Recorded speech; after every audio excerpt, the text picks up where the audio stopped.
Welcome to LVM cinema. இன்றைக்கி நாம் இந்த திரை விமர்சனத்தில் இயக்குனர் ராக்கோ யோகேந்திரன் இயக்கத்தில் வந்திருக்கக்கூடிய மறக்குமா நெஞ்சம் அப்படின்ற படத்தை பற்றி தான் பார்க்க போகிறோம்.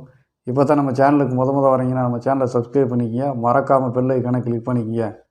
இந்த ஆட்டோகிராஃபு, 96, துள்ளுவத இளமை, இந்த மாதிரி படங்களில் இந்த படத்தை சேர்க்கலாம் அப்படின்னு சொல்லி பார்த்தா அப்படி சேர்க்கலாமா? அந்த படத்தை பார்த்துருவோம். மறக்குமா நெஞ்சம் அப்படின்னு சொல்கிறாங்கல்ல, படம் வேறு கட்டத்தில் இருக்குன்னு சொல்லி போய் பார்த்தோம் அப்படின்னா எல்லாருக்குமே ஒரு ஸ்கூல் லைஃப் வந்து வச்சுக்கோங்களேன் மறக்க முடியாத ஒரு தருணமாக இருக்கும்.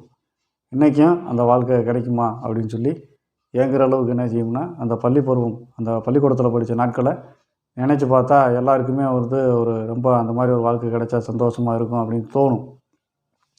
அந்த மாதிரி ஒரு கான்செப்டை வச்சு இந்த படத்தை எடுத்திருக்காங்க. ஆனால் இந்த படத்தினுடைய கதையில் ஒரு 10 வருஷத்துக்கு முன்னாடி படித்த எல்லாருமே திருப்பி அந்த ஸ்கூலில் சேர்றாங்க. எந்த அடிப்படையில் அப்படின்னு பார்த்தீங்கன்னா, அந்த 10 வருஷத்துக்கு முன்னாடி படித்த ஸ்டூடெண்ட்ஸ் 12வது படித்தது செல்லாது அப்படின்னு சொல்லி உயர்நீதிமன்றம் அறிவிக்குது. அதனால் என்ன செய்கிறாங்கன்னா திருப்பி என்ன செய்ய பரிட்சை எழுதுறதுக்காக அந்த ஸ்கூலுக்கே வந்து ஒரு 3 மாதம் ட்ரைனிங் அப்படின்ற மாதிரி அந்த ஸ்கூல் நிர்வாகமே சொல்லுது. இதுக்கிடையில் என்ன அப்படின்னு பார்த்தீங்கன்னா, அந்த 10 வருஷத்துக்கு முன்னாடி அந்த ஸ்கூலில் படித்த கதாநாயகிட்ட லவ்வே சொல்லாமல் காலத்தை ஓட்டியிருப்பார். திருப்பி அவருக்கு என்ன செய்யுதுன்னா ஒரு 10 வருஷம் கழிச்சு அந்த ஸ்கூலுக்கு வரும்போது அந்த அம்மா மேலே அவருக்கு ஒரு காதல் திருப்பி ரிவைன் ஆகுது. அதுக்கடுத்து அவர் என்ன செய்கிறார், அதை சொல்ல முயற்சிக்கிறாரா அப்படின்றதான் படத்தினுடைய மீதி கதையாகவே வச்சு இழுத்துருக்காங்க. ஒரு சுவாரஸ்யமான ஒரு திரைக்கதை இல்லாமல் ஏற்கனவே எல்லா படங்கள்லையும் நம்ம பார்த்து பழக்கப்பட்ட சலித்து புளிச்சு போன ஒரு கதையை வச்சு கரெக்டாக சொல்லாமல் போட்டு உழைப்பி எடுத்த மாதிரி தான் இருக்குது.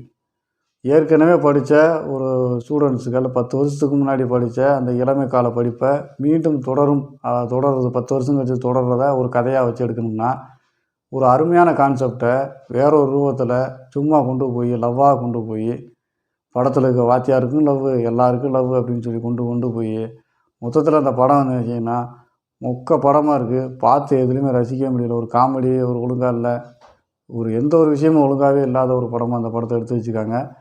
மொத்தத்தில் டைம் வேஸ்ட்டு. 2.25 மணி நேரம் படம் பார்க்குறதுல எந்த விதமான புரோஜனம் இல்லாத ஒரு படம் அப்படின்னு சொன்னால் இந்த படம் தான்.